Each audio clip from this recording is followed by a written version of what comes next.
સનસની crime ન્યૂઝમાં આપનું સ્વાગત છે। વડોદરા શહેરમાં શિવસેનાના દીપક પાલકર અને સૈનિકો દ્વારા આતંકવાદ વિરુદ્ધ દેખાવ કરવામાં આવ્યો। જમ્મુ કાશ્મીરના પહેલગામમાં મંગળવારના રોજ સમગ્ર વિશ્વને હચમચાવી નાખનારી ખૂબ જ દુઃખદ અને દર્દનાક ઘટના બની હતી, જેમાં પાકિસ્તાનના નીચ, હલકટ અને કાયર આતંકવાદીઓ દ્વારા બર્બરતાપૂર્વક ભારત સહિત વિદેશના પર્યટકો એવા નિર્દોષ નાગરિકો પર હુમલો કરી તેઓની ઉપર સીધો જ ગોળીબાર કરી તેઓની નિર્મમ અને નિર્દય રીતે હત્યા કરવામાં આવી હતી, જેને લઈને સમગ્ર ભારતભરમાં જ નહીં વિશ્વમાં આ ઘટનાને લઈને લોકોમાં ભારે દુઃખ અને આઘાતની લાગણી સાથે આવા આતંકવાદીઓ સામે ભારે ગુસ્સા સાથે આક્રોશ ફેલાયો છે, જેમાં દર્દનાક કમભાગી ઘટનામાં મોતને ભેટનાર તમામ મૃતકોને નમ આંખે શ્રદ્ધાંજલિ આપવા તેમજ તેઓના પરિવારજનો પ્રત્યે સહાનુભૂતિ વ્યક્ત કરી ઘટનામાં ઘાયલ થયેલાઓને ભગવાન વહેલામાં વહેલી તકે સાજા કરે તેવી પ્રાર્થનાઓ સાથે આતંકવાદીઓના આ બર્બરતાપૂર્ણ કૃત્યને વખોડી ધર્મના નામે ગોળી ચલાવનાર સામે એક આતંકવાદીને પકડીને જાહેરમાં ફાંસી પર લટકાવી દેવાની માંગ સાથે ઠેર ઠેર વિરોધ પ્રદર્શન યોજવામાં આવી રહ્યું છે, જે અંતર્ગત શિવસેનાના દીપક પાલકર અને સૈનિકો દ્વારા આતંકવાદ વિરુદ્ધ દેખાવ કર્યા।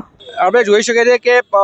પાકિસ્તાન દ્વારા જે રીતનો ટેરરિસ્ટ એટેક કરવામાં આવ્યો છે એનો આજે વડોદરા શિવસેના દ્વારા બેનર એનો ઝંડો સળગાવીને આ એક મેસેજ છે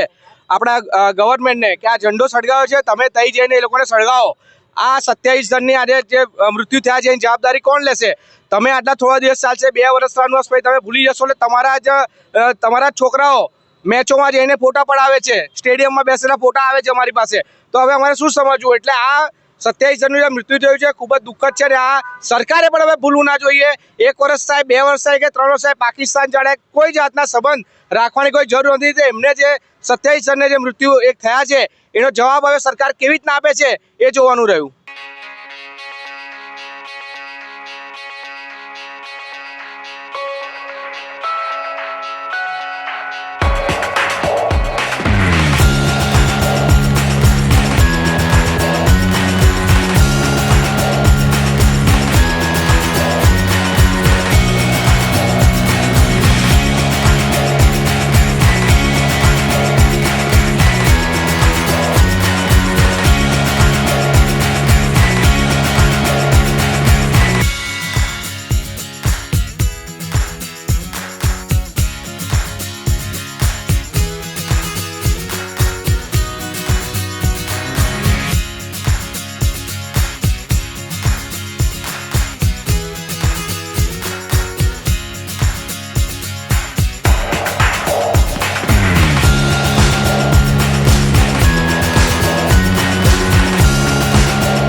સનસની ક્રાઇમ ન્યૂઝ ને સબસ્ક્રાઇબ કરો અને બેલ આઇકન દબાવી તાજી અને સચોટ ક્રાઇમ સમાચાર સૌથી પહેલા મેળવો।